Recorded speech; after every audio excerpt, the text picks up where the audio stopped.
ఇప్పుడు కేవలం 7999K up to 10 kgs వరకు బరువు తగ్గి అధిక బరువు నుంచి వచ్చే ప్రధాన సమస్యలను దూరం చేసుకోండి. కొడుకు మోక్షజ్ఞ హీరోగా ఎంట్రీ గురించి 50 ఇయర్స్ సెలబ్రేషన్స్ లో బాలయ్య చెప్పలేదు. అయితే తనే డైరెక్ట్ చేస్తున్నట్లు సింబాలిక్ గా ట్వీట్స్ తో ఓ దర్శకుడు తెలిపాడు. మోక్షజ్ఞని హీరోగా పరిచయం చేసే ఆ డైరెక్టర్ ఎవరు? Watch the story.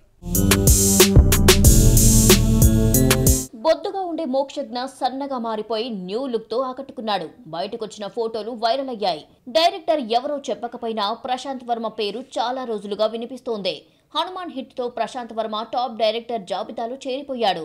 అందులోనూ అన్స్టాపబుల్ ప్రోమోస్ ను తీసిన వర్మ బాలయ్యకు బాగా దగ్గరై ఛాన్స్ కొట్టేశాడు. మోక్షజ్ఞ ఎంట్రీ కోసం నందమూరి ఫ్యాన్స్ ఎంతగానో వెయిట్ చేస్తున్నారు. ప్రశాంత్ వర్మ పెట్టిన పోస్టుతో తనే డైరెక్టర్ అని ఇండైరెక్ట్ గా చెప్పేశాడు.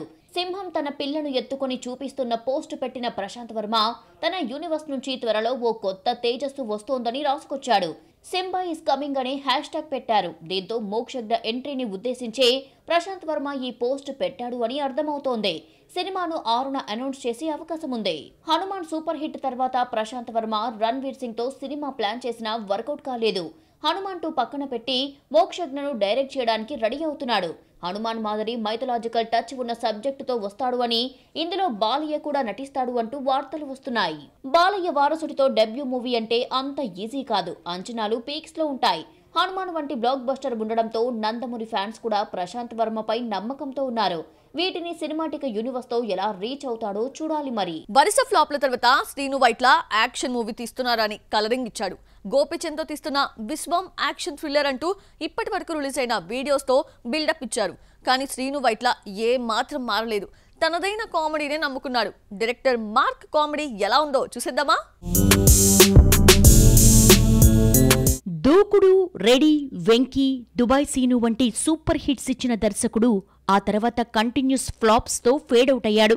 అమర్, అక్బర్, యాంటనీ ఫ్లాప్ తర్వాత శ్రీను వైట్ల గ్యాప్ లో పడిపోయాడు. ఎంతో మంది హీరోలను అనుకుంటే ఒకటి సెట్ కాలేదు. ఎట్టకేలకు గోపీచంద్, కావ్య తాపర్తో విశ్వం తీస్తున్నాడు. విశ్వం నుండి ఇప్పటి వరకు 2 వీడియోలు రిలీజ్ చేస్తే ఇది శ్రీను వైట్ల సినిమానా అన్న డౌట్ వస్తోంది. ఫస్ట్ స్ట్రైక్ జర్నీ ఆఫ్ విశ్వం పేరుతో 2 వీడియోలు రిలీజ్ చేసి యాక్షన్ తో నింపేశాడు దర్శకుడు. శ్రీను వైట్ల మార్కు లేకపోవడం ఆయన అభిమానులకు నచ్చలేదు. దీంతో సినిమా ఏ జోనర్ లో టీజర్ తో బయటపెట్టాడు దర్శకుడు. ముందు 2 వీడియోస్ లో యాక్షన్ బ్యాక్ డ్రాప్ తో సాగిన టీజర్ లో శ్రీను వైట్ల మార్కు కనిపించింది. ఈ మధ్య కాలంలో నవ్వించలేకపోయిన శ్రీను వైట్ల తనకున్న బలం కామెడీనే నమ్ముకొని విశ్వం తీశాడు. తనకు కలిసొచ్చిన మందు, ట్రైన్ సీన్స్ నే నమ్ముకున్నాడు. వెంకీలోని ట్రైన్ సీన్ సినిమాకు హైలైట్ అయింది. ప్రెజెంట్ వరుస ఫెయిల్యూర్స్ లో ఉన్న శ్రీను వైట్ల విశ్వంలో ట్రైన్ సీన్ ప్లాన్ చేసి టీజర్ లో పెట్టాడు. విశ్వం దసరా పండక్కి అక్టోబర్ 11న రిలీజ్ అవుతోంది. పండక్కి రావాల్సిన సూర్య, కంగువా వాయిదా పట్టం, కాంపిటీషన్ లేకపోవడంతో విశ్వం నిర్మాతలు ఖర్చు వేసేశారు. ఒకరోజు ముందు అక్టోబర్ 10న రజనీకాంత్ వేటయాన్ రిలీజ్ అవుతోంది. దేవరా నుంచి వచ్చిన రొమాంటిక్ సాంగ్ ని కాపీ ట్యూన్ అంటూ ట్రోల్ చేశారు. అనిరుద్ధ్ మరి ఇంతలా డైరెక్ట్ గా కాపీ కొట్టాడంటూ ఒరిజినల్ సాంగ్ తో కంపేర్ చేసి వీడియోస్ రిలీజ్ చేశారు. ట్రోలింగ్ కి గురైన చుట్టమల్లే సాంగ్ ఆడియన్స్ మనసుని చుట్టేసి నెల తిరగకుండా 100 మిలియన్ వ్యూస్ రాబట్టింది.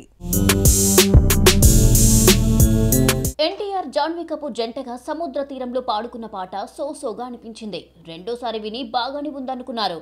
ట్రోలర్స్ సంగతి పక్కన పెడితే కామన్ ఆడియన్ మళ్లీ విన్నాడు. దీంతో 100 మిలియన్ మార్క్ తక్కువ టైంలో దాటేసింది. కాపీ ట్యూన్ కావడంతో లైక్స్ మాత్రం మిలియన్ దగ్గరే ఆగిపోయింది. 3 ఏళ్ల క్రితం ఇంప్రెస్ చేసిన శ్రీలంక సాంగ్ మణికే మాగేను దేవర కోసం దించేశాడు అనిరుద్ధ్. శ్రీలంక సాంగ్ కదా ఎవరికీ తెలియదనుకోవడానికి వీల్లేదు. నెటిజన్లకు బాగా నచ్చేసిన ట్యూన్ ను మళ్లీ వినిపించడంతో ఈజీగా గుర్తుపట్టేశారు. శ్రీలంక సాంగ్ ట్యూన్ ను థ్యాంక్ గాడ్ మూవీలో పెట్టారు. నూరా ఫతేహి, సిద్ధార్థ్ మల్హోత్రా జంటగా నటించగా ఒరిజినల్ సాంగ్ పాడిన యోహనితో పాడించారు మేకర్స్. అలాగే ఒరిజినల్ సౌండ్ ఇచ్చిన చమత్ ఈ సినిమా సాంగ్ కు మ్యూజిక్ ఇచ్చాడు. ఓ హిట్ సాంగ్ కు జనాలు, సెలబ్రిటీస్ కవర్ సాంగ్స్ చేయడం చూసాం. కానీ జాన్వీ మాత్రం తను చిందులేసిన పాటకే రీల్ చేసేసింది. చుట్టమల్లే సాంగ్ కు ఏ మాత్రం తగ్గకుండా గ్లామర్ గుప్పించింది. జాన్వీ అన్ని తానై ప్రమోట్ చేయడం కూడా ఈ రికార్డుకు కలిసొచ్చింది. సినిమాకు ఫ్లాప్ టాక్ వస్తే బొమ్మ బోల్తా పడినట్టే. థియేటర్స్ వైపు చూసే పనే ఉండదు. డివైడ్ టాక్ వచ్చినా అస్సలు పట్టించుకోరు. ఓటీటీలో వచ్చినప్పుడు చూద్దాంలే అనుకుంటారు.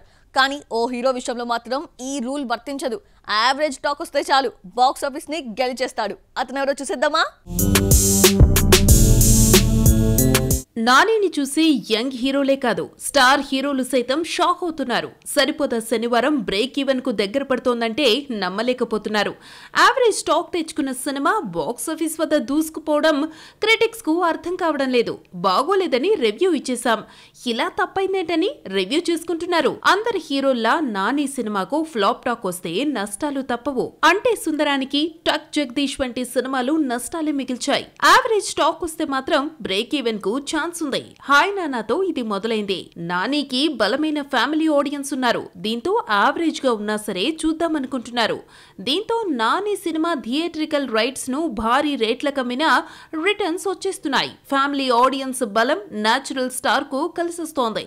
సరిపోదా శనివారంను ప్రపంచ వ్యాప్తంగా 41 కోట్లకమ్మారు. యావరేజ్ టాక్ కు తోడు తెలుగు రాష్ట్రాల్లో భారీ వర్షాలు, వరదలు ముంచెత్తడం మైనస్ అయినా ఒక రకంగా మంచి వసూళ్లనే రాబట్టింది ఈ సినిమా. ఇప్పటికే 36 కోట్లు కలెక్ట్ చేసి బ్రేక్ ఈవెన్ కు 5 కోట్ల దూరంలో ఉంది. తనకు బలమైన ఓవర్సీస్ మార్కెట్ ఉంటుందని నాని మరోసారి నిరూపించాడు. గుంటూరు కారం ఫ్లాప్ టాక్ రావడంతో 2 మిలియన్స్ కూడా రాలేదు. సరిపోదా శనివారం యావరేజ్ టాక్ తో 2 మిలియన్స్ ని దాటేసింది. దసరా తర్వాత మరోసారి 2 మిలియన్ క్లబ్ లో చేరాడు నాని. జాతిరత్నాలు చిట్టి ఫరియా అబ్దుల్లా మంచి డాన్సర్, ఇది అందరికీ తెలిసిందే. ఇన్స్టాను డాన్స్లతో నింపేస్తుంది. మంచి యాక్ట్రెస్ కూడా, ఇది అందరికీ తెలిసిందే. జాతిరత్నాలులో చిట్టిగా ఆకట్టుకుంది. అయితే ఈమెలో ఒక రైటర్, సింగర్, కొరియోగ్రాఫర్ ఉన్నారు అన్న సంగతి తెలుసా? Have a look. Faria Abdullah కూడా మల్టీ టాలెంటెడ్ హీరోయినే. మత్తు వదలరా 2 సినిమాలో నటిస్తున్న ఫరియా తనలోని ప్రతిభను చూపిస్తోంది. సినిమా కోసం ఓ పాట రాయడమే కాదు, పాడింది కూడా ఈ అమ్మడు. అక్కడితో ఆగకుండా ఈ పాటకు తనే కొరియోగ్రాఫర్ గా వ్యవహరించింది. ఫరియా రాసి పాడి కొరియోగ్రఫీ అందించిన ఈ పాటకు కాలభైరవ మ్యూజిక్ ఇస్తున్నాడు. ఇందులో హీరోగా శ్రీసింహ, లీడ్ రోల్లో సత్య కనిపించనున్నారు. ఫరియా హీరోయిన్ అన్న పేరే కానీ ఇందులో 2 ఫైట్స్ కూడా చేసేసింది. సినిమా 14న రిలీజ్ అవుతోంది. తమిళ హీరో విజయ్ కి రెమ్యునరేషన్ దాహం ఎక్కువైపోయిందా? తమిళనాడులో క్రేజ్ ఉంది కదా అని ఇష్టం వచ్చినట్లు డిమాండ్ చేస్తున్నాడా? రాజకీయాల్లోకి వచ్చాక విజయ్ ఎందుకు మారిపోయాడు? 200 కోట్లు తీసుకుంటున్నాడు అని నిర్మాతే చెప్పిన తర్వాత నమ్మక తప్పదా? Have a look. హీరోకు ఎంత క్రేజ్ ఉన్నా, లక్షల్లో అభిమానులున్నా పాలిటిక్స్ చెయ్యాలంటే డబ్బులు కావాల్సిందే. క్రేజ్, ఇమేజ్ ఒకటే సరిపోదు. రాజకీయ పార్టీ అనౌన్స్ చేసిన విజయ్ 2026లో జరిగే తమిళనాడు అసెంబ్లీ ఎన్నికల్లో పోటీకి రెడీ అవుతున్నాడు. ప్రస్తుతం నటిస్తున్న గోడ్ తర్వాత మరో మూవీ చేసి యాక్టింగ్ కు ఫుల్ స్టాప్ పెట్టి రాజకీయాల్లోకి దిగాలని విజయ్ డిసైడ్ అయ్యాడు. పాలిటిక్స్ ముందు నటించే ఈ సినిమా కోసం ఏకంగా 250 కోట్లు తీసుకుంటున్నాడట. విజయ్ రెమ్యునరేషన్ 200 కోట్లకు చేరిందన్న వార్త వైరల్ అయినా కొందరు అంతా పుకారే అంటూ కొట్టిపారేశారు. అయితే గోడ్ తీసిన నిర్మాతల్లో ఒకరైన అర్చనా కల్పాతి ఏ సినిమాకు ఎంత తీసుకుంటున్నాడో చెప్పడంతో పాన్ ఇండియా హీరోలు షాక్ అయ్యారు. విజయ్ కు తమిళం, మలయాళంలో మంచి మార్కెట్ ఉన్నా తెలుగులో తక్కువే. ఇలాంటి హీరోనే 200 కోట్లు తీసుకుంటే 100 కోట్లు తీసుకుంటున్న ప్రభాస్ ఇంకెంత తీసుకోవాలన్న టాపిక్ హాట్ గా మారింది. 5న రిలీజ్ అవుతున్న గోడ్ 400 కోట్ల బడ్జెట్ తో రూపొందింది. ఇందులో విజయ్ డ్యూయల్ రోల్ పోషిస్తున్నాడు. విజయ్ కు 200 కోట్ల రెమ్యునరేషన్ ఇచ్చినట్టుగా చెప్పారు. వరుస హిట్స్ తో ఉన్న విజయ్ కి ఇంత మొత్తం ఇచ్చినట్టు నిర్మాత తెలిపారు. అసలు హీరో ఎంత తీసుకునేది ఎవరూ చెప్పరు. ఇంత తీసుకున్నారు, అంత తీసుకున్నారని వార్తలు మాత్రమే వస్తాయి. ఏకంగా నిర్మాత చెప్పడంతో విజయ్ రెమ్యునరేషన్ పై చర్చ నడుస్తోంది. ఎన్నికలకు ముందు త్వరలో నటించే చివరి మూవీ కోసం విజయ్ 250 కోట్లు డిమాండ్ చేస్తున్నాడని కాలీవుడ్ మీడియా కోడే కూస్తోంది. విజయ్ కు 250 కోట్లు ఇస్తే మిగతా నటీనటులు, టెక్నీషియన్స్ రెమ్యునరేషన్ మేకింగ్ కు ఇంకో 100 కోట్లకు పైగా అవుతుంది. పాన్ ఇండియా ఇమేజ్ లేని విజయ్ పై 400 కోట్లతో సినిమా అంటే రిస్క్ అవుతుంది. ఇంతకాలం హిట్స్ మీద హిట్స్ కొడుతున్న విజయ్ ఎన్నికలకు ముందు కూడా కంటిన్యూ చేయాలి, లేదంటే డిజాస్టర్ మూవీ అంటూ నష్టాలు లెక్క చెప్తారు ప్రత్యర్థులు.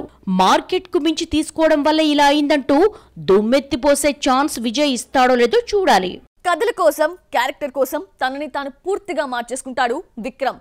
సినిమాకి గెటప్ మార్చేస్తూ కొత్తగా కనిపిస్తాడు. సినిమా కోసం ప్రాణాలను పణంగా పెట్టేసే విక్రమ్ చాలాసార్లు ఆరోగ్యం పాడు చేసుకున్నాడు. తంగలాన్ రిలీజ్ సందర్భంగా ఏ సందర్భాల్లో ఎలా ఇబ్బందులు ఫేస్ చేశాడో తెలిపాడు విక్రమ్. ఆ విశేషాలు ఇప్పుడు మీకోసం. అపరిచితుడులో రామ్, రెమో, అపరిచితుడుగా 3 పాత్రల్లో విక్రమ్ చూపించిన వేరియేషన్ షాక్ ఇచ్చింది. ఇరుముగన్ మూవీలో ట్రాన్స్జెండర్ విలన్ గా హీరోగా నటించి ఆకట్టుకున్నాడు. సినిమాకి గెటప్ లో వేరియేషన్ చూపించే విక్రమ్ తంగలాన్ వరకు పాత్రల్లోకి పరకాయ ప్రవేశం చేశాడు. రీసెంట్ గా ఇచ్చిన ఓ ఇంటర్వ్యూలో మాట్లాడుతూ 2001లో కాశీ సినిమాలో పోషించిన పాత్రని గుర్తు చేసుకున్నాడు విక్రమ్. ఇందులో అంధుడిగా నటించడం కోసం కళ్ళు పైకెత్తి చూడాల్సి వచ్చేదని, ఆ ప్రభావం కంటి చూపుపై పడిందన్నాడు. 2-3 నెలల పాటు కంటి చూపు మందగించిందంటూ తనకెదురైన పరిస్థితిని గుర్తు చేసుకున్నాడు విక్రమ్. శంకర్ ఐ సినిమా కోసం విక్రమ్ పెద్ద రిస్కే చేశాడు. బాడీ బిల్డర్ అనారోగ్యంతో సన్నగా మారతాడు. 82 కేజీల నుంచి 52 కేజీలకు తగ్గాడు. ఆల్రెడీ 30 కేజీలు తగ్గినా సాటిస్ఫై కాలేదు. ఇంకా తగ్గాలనుకుంటే ఆర్గాన్స్ పనిచేయవని డాక్టర్ వార్నింగ్ ఇవ్వడంతో 52 కేజీల దగ్గర ఆగిపోయాడు విక్రమ్. ఇక తంగలాన్ కోసం విక్రమ్ గుర్తుపట్టలేనంతగా మారిపోయాడు. షూటింగ్ టైంలో పక్కటెముకలకు దెబ్బ తగలడంతో నెల రోజుల పాటు రెస్ట్ తీసుకున్నాడు. ఆ వెంటనే భారీ యాక్షన్ ఎపిసోడ్ ని నొప్పితోనే పూర్తి చేశాడు. షూటింగ్ జరిగినన్ని రోజులు ఒక్క నిమిషం కూడా రెస్ట్ లేకుండా నటించానన్నాడు విక్రమ్.